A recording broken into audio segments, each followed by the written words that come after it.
பசுமை சூழ்ந்த ஒரு கிராமம், ஆனந்தபுரி அழகான பூமி.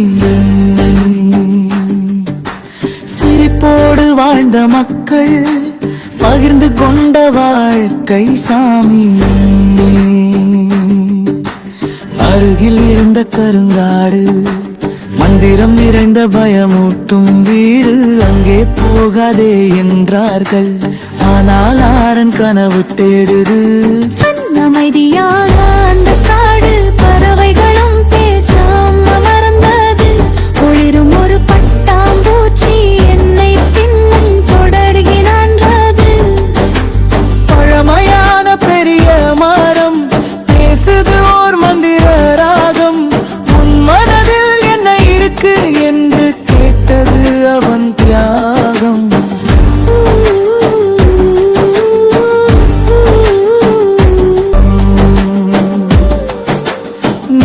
போகுது கல் தொலைவில், ஆனாலும் உதவிதான் அவன் தர்மம். தண்ணீர் கொடுத்து காயம் கட்டி அன்போடு தழுவினான். மரம் சிரித்து வழி திறந்து நீ தகுதியானவன் என்றான். ஒளி நிறைந்த அந்த குகையில் வானவில் போல மின்னுதே கல். பேராசை மாயை பேசுது, செல்வம் எல்லாம் உன் வசம். கண்கள் மூடி சொன்னான், எனக்கு வேண்டாம் அந்த ஆசை. என் கிராமம் சிரிக்கணும் நலறிய.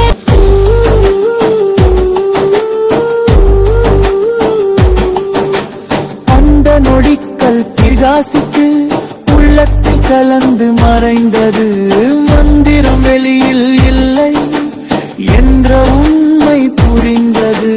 திரும்பி வந்தான் கிராமத்துக்கு, மாற்றம் வந்தது வாழ்க்கைக்கு. பயிர் செழித்து நோய் மறைந்து மகிழ்ச்சி வளர்ந்தது எல்லோர்க்கு. நல்ல மனமே நல்ல மனமே, அதுவே வாழ்க்கை வந்தரமே. கருணை அன்பு நேர்மைதான் உலகத்தை மாற்றும் சக்தியே.